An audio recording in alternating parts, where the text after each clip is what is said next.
Razumihin waked up next morning at 8 o'clock, troubled and serious. He found himself confronted with many new and unlooked-for perplexities. He had never expected that he would ever wake up feeling like that. He remembered every detail of the previous day, and he knew that a perfectly novel experience had befallen him, that he had received an impression unlike anything he had known before. At the same time, he recognized clearly that the dream which had fired his imagination was hopelessly unattainable, so unattainable that he felt positively ashamed of it, and he hastened to pass to the other more practical cares and difficulties bequeathed him by that thrice accursed yesterday. The most awful recollection of the previous day was the way he had shown himself base and mean, not only because he had been drunk, but because he had taken advantage of the young girl's position to abuse her fiancé in his stupid jealousy, knowing nothing of their mutual relations and obligations, and next to nothing of the man himself. And what right had he to criticize him in that hasty and unguarded manner? Who had asked for his opinion? Was it thinkable that such a creature as Avdotia Romanovna would be marrying an unworthy man for money? So there must be something in him, the lodgings. But after all, how could he know the character of the lodgings? He was furnishing a flat foo. How despicable it all was. And what justification was it that he was drunk? Such a stupid excuse was even more degrading. In wine is truth, and the truth had all come out. That is all the uncleanness of his coarse and envious heart. And would such a dream ever be permissible to him, Razumihin? What was he beside such a girl? He, the drunken, noisy braggart of last night. Was it possible to imagine so absurd and cynical a juxtaposition? Razumihin blushed desperately at the very idea, and suddenly the recollection forced itself vividly upon him of how he had said last night on the stairs that the landlady would be jealous of Avdotia Romanovna. That was simply intolerable.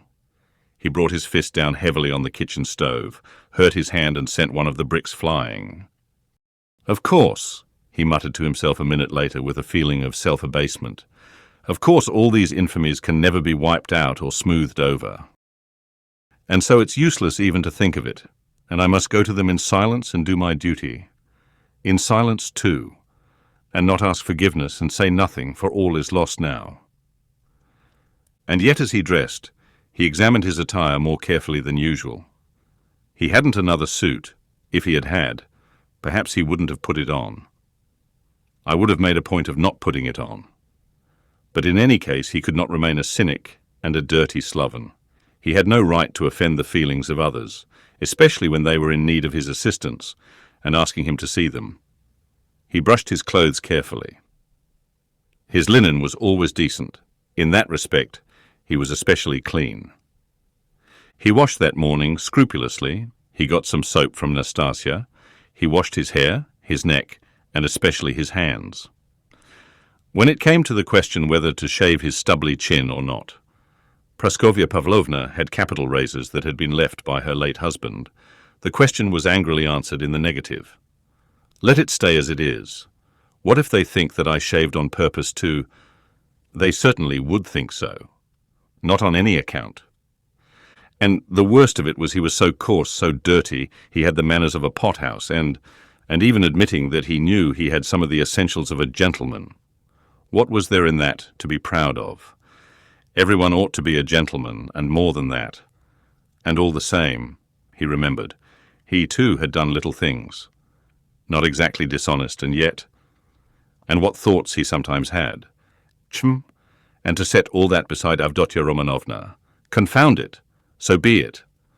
Well, he'd make a point then of being dirty, greasy, pothouse in his manners, and he wouldn't care. He'd be worse. He was engaged in such monologues when Zossimov, who had spent the night in Praskovya Pavlovna's parlour, came in. He was going home and was in a hurry to look at the invalid first. Razumihin informed him that Raskolnikov was sleeping like a dormouse. Zossimov gave orders that they shouldn't wake him and promised to see him again about 11. If he is still at home, he added. Damn it all, if one can't control one's patients, how is one to cure them? Do you know whether he will go to them, or whether they are coming here? They are coming, I think, said Razumihin, understanding the object of the question, and they will discuss their family affairs, no doubt. I'll be off. You, as the doctor, have more right to be here than I. But I am not a father confessor. I shall come and go away. I've plenty to do besides looking after them. One thing worries me, interposed Razumihin, frowning. On the way home I talked a lot of drunken nonsense to him, all sorts of things, and amongst them that you were afraid that he might become insane. You told the ladies so too. I know it was stupid. You may beat me if you like. Did you think so seriously? That's nonsense, I tell you. How could I think it seriously? You, yourself, described him as a monomaniac when you fetched me to him. And we added fuel to the fire yesterday. You did, that is, with your story about the painter. It was a nice conversation, when he was, perhaps, mad on that very point. If only I'd known what happened then at the police station, and that some wretch had insulted him with this suspicion. I would not have allowed that conversation yesterday. These monomaniacs will make a mountain out of a molehill, and see their fancies as solid realities. As far as I remember, it was Zamatov's story that cleared up half the mystery to my mind. Why, I know one case in which a hypochondriac, a man of 40, cut the throat of a little boy of 8 because he couldn't endure the jokes he made every day at table. And in this case, his rags, the insolent police officer, the fever, and this suspicion, all that working upon a man half frantic with hypochondria and with his morbid exceptional vanity. That may well have been the starting point of illness. Well, bother it all. And by the way, that Zamatov certainly is a nice fellow, but he shouldn't have told all that last night. He is an awful chatterbox. But whom did he tell it to? You and me? And Porfiry? What does that matter? And by the way, have you any influence on them, his mother and sister? Tell them to be more careful with him today. They'll get on all right, Razumihin answered reluctantly. Why is he so set against this Luchin? A man with money, and she doesn't seem to dislike him. And they haven't a farthing, I suppose, eh? But what business is it of yours? Razumihin cried with annoyance. How can I tell whether they've a farthing? Ask them yourself, and perhaps you'll find out. Phoo! What an ass you are sometimes. Last night's wine has not gone off yet. Goodbye. Thank your Praskovya Pavlovna from me for my night's lodging. She locked herself in, made no reply to my bonjour through the door. She was up at 7 o'clock. The samovar was taken into her from the kitchen. I was not vouchsafed a personal interview. At 9 o'clock precisely, Razumihin reached the lodgings at Bakalaev's house. Both ladies were waiting for him with nervous impatience. They had risen at 7 o'clock or earlier. He entered looking as black as night, bowed awkwardly, and was at once furious with himself for it. He had reckoned without his host. Pulcheria Alexandrovna fairly rushed at him, seized him by both hands, and was almost kissing them. He glanced timidly at Avdotia Romanovna, but her proud countenance wore at that moment an expression of such gratitude and friendliness, such complete and unlooked-for respect, in place of the sneering looks and ill-disguised contempt he had expected, that it threw him into greater confusion than if he had been met with abuse. Fortunately, there was a subject for conversation, and he made haste to snatch at it. Hearing that everything was going well, and that Rodya had not yet waked, Pulcheria Alexandrovna declared that she was glad to hear it, because she had something which it was very, very necessary to talk over beforehand. Then followed an inquiry about breakfast and an invitation to have it with them. They had waited to have it with him. Avdotia Romanovna rang the bell. It was answered by a ragged, dirty waiter, and they asked him to bring tea, which was served at last, but in such a dirty and disorderly way that the ladies were ashamed. Razumihin vigorously attacked the lodgings, but remembering Luchin, stopped in embarrassment and was greatly relieved by Pulcheria Alexandrovna's questions, which showered in a continual stream upon him. He talked for 3/4 of an hour, being constantly interrupted by their questions, and succeeded in describing to them all the most important facts he knew of the last year of Raskolnikov's life, concluding with a circumstantial account of his illness. He omitted, however, many things, which were better omitted, including the scene at the police station with all its consequences.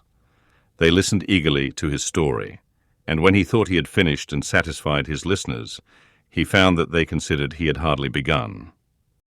Tell me, what do you think? Excuse me, I still don't know your name. Pulcheria Alexandrovna put in hastily. Dmitri Prokofitch. I should like very, very much to know Dmitri Prokofitch. How he looks. On things in general now, that is. How can I explain what are his likes and dislikes? Is he always so irritable? Tell me, if you can, what are his hopes, and so to say, his dreams? Under what influences is he now? In a word, I should like. Ah, mother, how can he answer all that at once? Observed Dounia.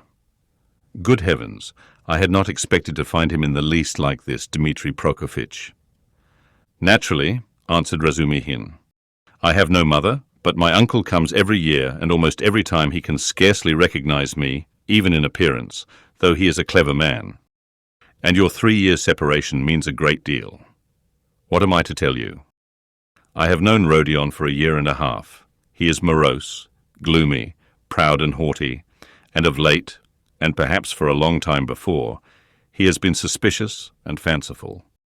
He has a noble nature and a kind heart. He does not like showing his feelings, and would rather do a cruel thing than open his heart freely. Sometimes, though, he is not at all morbid, but simply cold and inhumanly callous.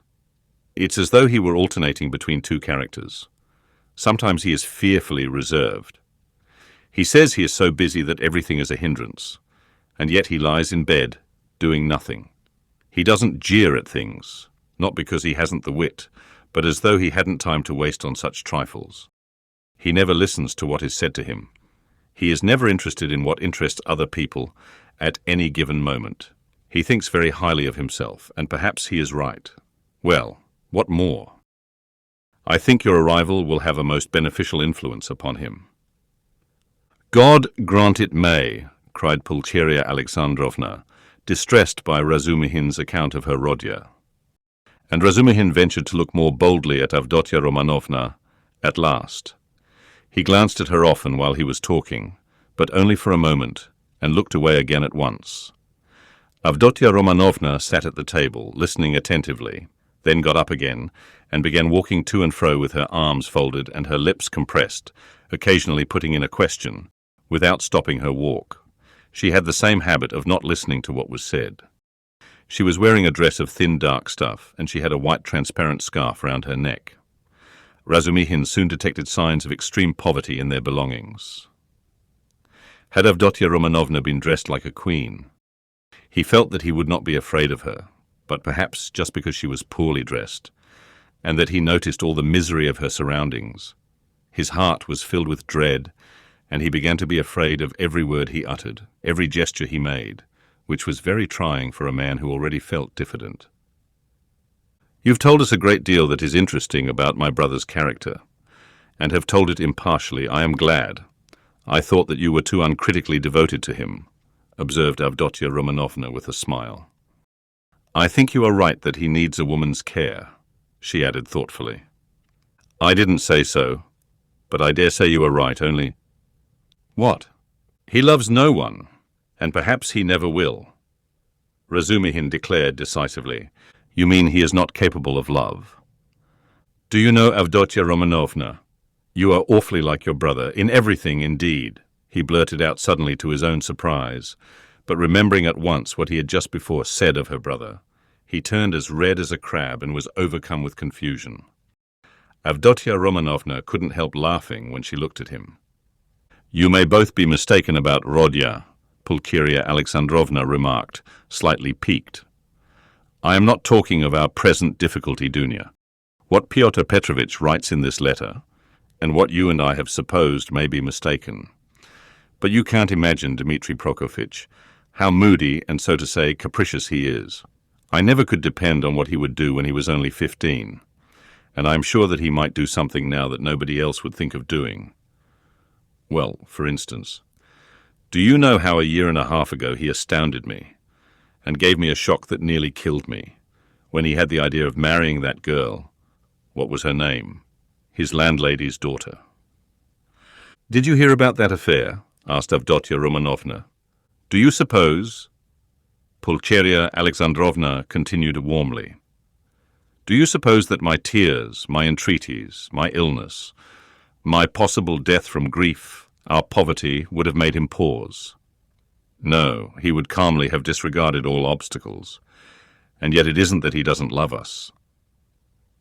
He has never spoken a word of that affair to me, Razumihin answered cautiously. But I did hear something from Praskovya Pavlovna herself, though she is by no means a gossip. And what I heard certainly was rather strange. And what did you hear? Both the ladies asked at once. Well, nothing very special. I only learned that the marriage, which only failed to take place through the girl's death, was not at all to Praskovya Pavlovna's liking. They say, too, the girl was not at all pretty. In fact, I am told positively ugly. And such an invalid, and queer. But she seems to have had some good qualities. She must have had some good qualities, or it's quite inexplicable. She had no money either, and he wouldn't have considered her money. But it's always difficult to judge in such matters. I am sure she was a good girl, Avdotya Romanovna observed briefly. God forgive me, I simply rejoiced at her death, though I don't know which of them would have caused most misery to the other. He to her, or she to him, Pulcheria Alexandrovna concluded. Then she began tentatively questioning him about the scene on the previous day with Luzhin, hesitating and continually glancing at Dounia, obviously to the latter's annoyance. This incident, more than all the rest, evidently caused her uneasiness, even consternation. Razumihin described it in detail again, but this time he added his own conclusions. He openly blamed Raskolnikov for intentionally insulting Pyotr Petrovitch, not seeking to excuse him on the score of his illness. He had planned it before his illness, he added. I think so too, Pulcheria Alexandrovna agreed with a dejected air. But she was very much surprised at hearing Razumihin express himself so carefully, and even with a certain respect about Pyotr Petrovitch. Avdotya Romanovna, too, was struck by it. So, this is your opinion of Pyotr Petrovitch? Pulcheria Alexandrovna could not resist asking. I can have no other opinion of your daughter's future husband, Razumihin answered firmly, and with warmth. And I don't say it simply from vulgar politeness, but simply because Avdotya Romanovna has of her own free will deigned to accept this man. If I spoke so rudely of him last night, it was because I was disgustingly drunk and mad besides. Yes, mad, crazy. I lost my head completely, and this morning I am ashamed of it. He crimsoned and ceased speaking. Avdotya Romanovna flushed, but did not break the silence. She had not uttered a word from the moment they began to speak of Luzhin. Without her support, Pulcheria Alexandrovna obviously did not know what to do. At last, faltering and continually glancing at her daughter, she confessed that she was exceedingly worried by one circumstance. You see, Dmitri Prokofitch, she began. I'll be perfectly open with Dmitri Prokofitch. Dounia? Of course, mother, said Avdotya Romanovna emphatically. This is what it is, she began in haste, as though the permission to speak of her trouble lifted a weight off her mind. Very early this morning we got a note from Pyotr Petrovitch in reply to our letter announcing our arrival. He promised to meet us at the station, you know. Instead of that, he sent a servant to bring us the address of these lodgings and to show us the way. And he sent a message that he would be here himself this morning. But this morning this note came from him. You'd better read it yourself. There is one point in it which worries me very much. You will soon see what that is. And tell me your candid opinion, Dmitri Prokofitch. You know Rodia's character better than anyone, and no one can advise us better than you can. Dounia, I must tell you, made her decision at once, but I still don't feel sure how to act, and I've been waiting for your opinion. Razumihin opened the note, which was dated the previous evening, and read as follows. Dear Madam, Pulcheria Alexandrovna, I have the honour to inform you that owing to unforeseen obstacles I was rendered unable to meet you at the railway station. I sent a very competent person with the same object in view.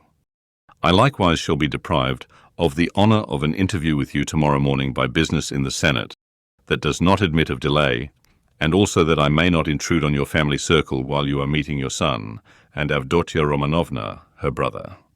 I shall have the honour of visiting you and paying you my respects at your lodgings not later than tomorrow evening at 8 o'clock precisely, and herewith I venture to present my earnest, and I may add, imperative request that Rodion Romanovich may not be present at our interview, as he offered me a gross and unprecedented affront on the occasion of my visit to him in his illness yesterday. And moreover, since I desire from you personally an indispensable and circumstantial explanation upon a certain point, in regard to which I wish to learn your own interpretation, I have the honour to inform you, in anticipation, that if, in spite of my request, I meet Rodion Romanovich, I shall be compelled to withdraw immediately, and then you have only yourself to blame. I write on the assumption that Rodion Romanovich, who appeared so ill at my visit, suddenly recovered 2 hours later, and so, being able to leave the house, may visit you also. I was confirmed in that belief by the testimony of my own eyes in the lodging of a drunken man who was run over and has since died, to whose daughter, a young woman of notorious behaviour, he gave 25 roubles on the pretext of the funeral, which gravely surprised me, knowing what pains you were at to raise that sum. Herewith expressing my special respect to your estimable daughter, Avdotia Romanovna, I beg you to accept the respectful homage of your humble servant, P. Luzhin. What am I to do now, Dmitri Prokofitch? Began Pulcheria Alexandrovna, almost weeping. How can I ask Rodya not to come? Yesterday he insisted so earnestly on our refusing Pyotr Petrovitch, and now we are ordered not to receive Rodya. He will come on purpose if he knows, and what will happen then? Act on Avdotia Romanovna's decision, Razumihin answered calmly at once. Oh dear me, she says, goodness knows what she says, she doesn't explain her object. She says that it would be best, at least, not that it would be best, but that it's absolutely necessary that Rodya should make a point of being here at 8 o'clock, and that they must meet. I didn't want even to show him the letter, but to prevent him from coming by some stratagem with your help, because he is so irritable.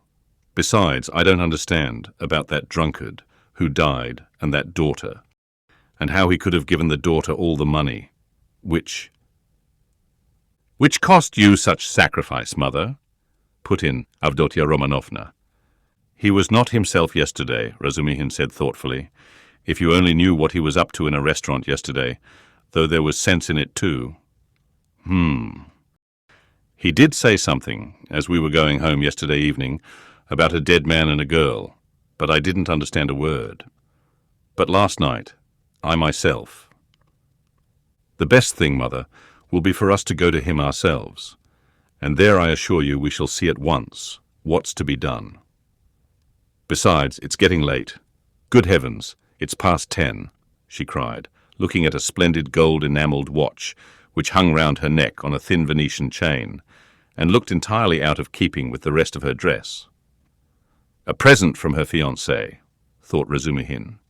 We must start, Dounia, we must start, her mother cried in a flutter. He will be thinking we are still angry after yesterday from our coming so late, merciful heavens.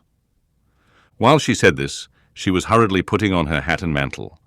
Dounia, too, put on her things. Her gloves, as Razumihin noticed, were not merely shabby, but had holes in them, and yet this evident poverty gave the two ladies an air of special dignity, which is always found in people who know how to wear poor clothes. Razumihin looked reverently at Dounia and felt proud of escorting her. The queen who mended her stockings in prison, he thought, must have looked then every inch a queen, and even more a queen than at sumptuous banquets and levées. My God! Exclaimed Pulcheria Alexandrovna. Little did I think that I should ever fear seeing my son, my darling, darling Rodya. I am afraid, Dmitri Prokofitch, she added, glancing at him timidly. Don't be afraid, mother, said Dounia, kissing her. Better have faith in him. Oh dear, I have faith in him, but I haven't slept all night, exclaimed the poor woman. They came out into the street. Do you know, Dounia, when I dozed a little this morning, I dreamed of Marfa Petrovna. She was all in white. She came up to me, took my hand, and shook her head at me, but so sternly as though she were blaming me. Is that a good omen? Oh, dear me. You don't know, Dmitri Prokofitch, that Marfa Petrovna's dead. No, I didn't know. Who is Marfa Petrovna? She died suddenly, and only fancy. Afterwards, Mama, put in Dounia. He doesn't know who Marfa Petrovna is. Ah, you don't know, and I was thinking that you knew all about us. Forgive me, Dmitri Prokofitch, I don't know what I'm thinking about these last few days. I look upon you really as a providence for us, and so I took it for granted that you knew all about us. I look on you as a relation. Don't be angry with me for saying so. Dear me, what's the matter with your right hand? Have you knocked it? Yes, I bruised it, muttered Razumihin overjoyed. I sometimes speak too much from the heart, so that Dounia finds fault with me. But dear me, what a cupboard he lives in. I wonder whether he is awake. Does this woman, his landlady, consider it a room? Listen, you say he does not like to show his feelings, so perhaps I shall annoy him with my weaknesses. Do advise me, Dmitri Prokofitch. How am I to treat him? I feel quite distracted, you know.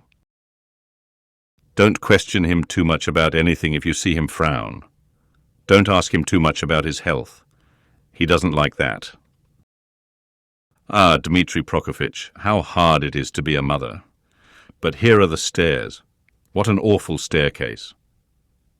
Mother, you are quite pale. Don't distress yourself, darling, said Dounia, caressing her. Then with flashing eyes she added, he ought to be happy at seeing you, and you are tormenting yourself so. Wait, I'll peep in and see whether he has waked up. The ladies slowly followed Razumihin, who went on before, and when they reached the landlady's door on the 4th story, they noticed that her door was a tiny crack open, and that 2 keen black eyes were watching them from the darkness within. When their eyes met, the door was suddenly shut with such a slam that Pulcheria Alexandrovna almost cried out.